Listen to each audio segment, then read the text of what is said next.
Assalamualaikum warahmatullahi wabarakatuh. Bagaimana kabarnya sahabat Go Islam? Semoga selalu Allah berikan sehat lahir dan kesehatan iman ya. Sahabat, di dunia ini sudah lazim adanya orang baik dan orang yang jahat. Begitu banyak kisah dalam sejarah mengenai orang baik yang dimuliakan dan sebaliknya orang zalim yang dibinasakan. Mengenai orang yang menantang kekuasaan Allah, juga ada beberapa klasifikasinya. Alasannya bisa jadi mereka belum disentuh hidayah. Bisa juga karena mereka hanya ingin mengetahui lebih jauh tentang kekuasaan Allah Subhanahu wa Ta'ala. Tapi siapa sajakah orang yang ingin menantang Allah? Dan mengapa seseorang ingin menantang atas kekuasaan Allah? Silakan sahabat simak video ini sampai selesai hanya di channel Go Islam. Namun sebelum diulas lebih lanjut, jangan lupa klik subscribe, like, dan klik lonceng notifikasinya terlebih dahulu agar channel Go Islam dapat terus memberikan manfaat hosana keislaman untuk umat.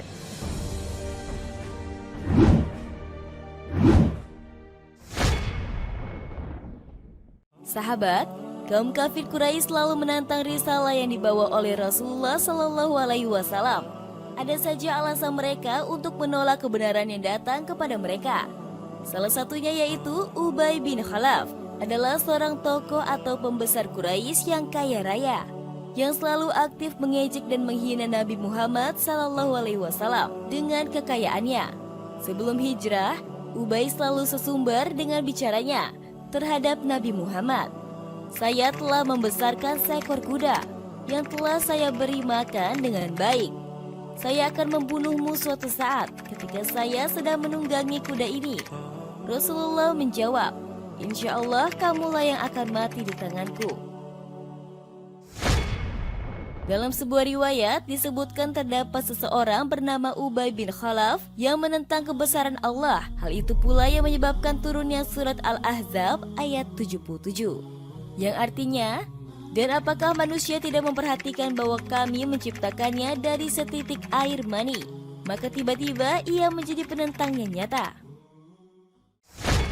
Dalam kitab Asbabun Nuzul, karya Imam As-Suyuti, dijelaskan kisah atau sebab turunnya ayat ini. Turunnya ayat ini pun tak lepas dari hadis yang melatar belakanginya. Diriwayatkan oleh Al-Hakim dan sanad yang sahih. Dari Ibnu Abbas ia berkata, Al-Ash bin Wa'il datang menghadap Rasulullah Shallallahu Alaihi Wasallam dengan membawa tulang yang rusak sambil mematah-matakannya. Ia kemudian berkata, "Hai Muhammad, apakah Allah akan membangkitkan tulang yang sudah lapuk ini?" Rasulullah pun menjawab, "Benar, Allah akan membangkitkan ini, mematikan kamu, menghidupkan kamu kembali, serta memasukkan kamu ke dalam neraka jahanam." Setelah itu turunlah surat Al-Ahzab ayat 77 dan surat Yasin ayat 77 dan 83 yang menjabarkan bagaimana kekuasaan Allah yang tak terbatas. Diriwayatkan pula oleh Ibnu Abi Hatim dari jalur Mujahid Ikrimah, Urwah bin Zubair, dan As-Suddi dengan hadis serupa. Dengan tambahan orang tersebut Al-Ash bin Wa'il bernama Ubay bin Khalaf. Dilanjut dengan kesombongan pada saat perang Uhud, Ubay dengan mengenakan zirah lengkap sambil memegang pedang dan menunggangi kuda di medan laga mencari Nabi Muhammad. Ubay menunggangi kuda sambil berkata, "Jika Muhammad tidak dibunuh hari ini, maka aku tidak akan selamat." Terus berulang-ulang. Pada akhirnya ia berhasil menemukan Nabi Muhammad dan berusaha menyerangnya. Para sahabat memutuskan untuk menghabisi Ubay sebelum ia berhasil meraih Nabi Muhammad Shallallahu Alaihi Wasallam. Tetapi dicegah oleh Nabi Muhammad. Ketika Ubay mendekat, lalu Nabi Muhammad SAW mengambil lembing dari salah satu sahabatnya yaitu Harits bin As-Simnah. Kemudian lembing itu dilempar tepat mengarah ke Ubay dan berhasil melukai lehernya. Ubay terkejut dan jatuh dari kuda bersimbah darah, lalu ia berlari menuju pasukannya sambil menangis. Ia berkata, "Demi Tuhan, Muhammad telah berhasil membunuhku." Anak buahnya berusaha untuk menghiburnya dan mengatakan itu hanya luka kecil dan tak perlu dikhawatirkan. Tetapi Ubay mengatakan bahwa Muhammad telah berkata kepadaku di Mekah bahwa dialah yang akan membunuhku. Ia meraung-raung kesakitan sejadi-jadinya.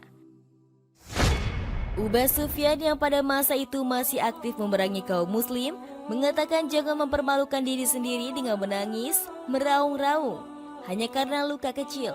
Ubay menjawab, "Tak tahukah kau yang mengakibatkan luka ini? Dia adalah Muhammad demi Lata dan Uzza. Jika penderitaan ini disebarluaskan ke seluruh masyarakat Hijaz, tak satu orang pun akan selamat. Sejak saat ia menyatakan bahwa ia akan membunuhku dan saya meyakini bahwa kematianku berada di tangan Muhammad. Jika saja dia meludahiku pada saat ia berkata, saya pasti sudah mati." Pada akhirnya, Ubay mengembuskan nafas terakhirnya saat perjalanan pulang menuju Mekah, tepatnya di sebuah tempat bernama Saraf. Sahabat, dari ulasan tersebut kita dapat mengambil pelajaran bahwa manusia merupakan hamba yang lemah. Hanyalah orang yang merugi apabila memusuhi Allah atau bahkan menentang kuasa Allah. Semoga kita menjadi hamba yang selalu bersyukur atas nikmat yang diberikan Allah, bukan menjadi seseorang yang menentang kemahakuasaan Allah Subhanahu wa Ta'ala. Amin ya Rabbal Alamin.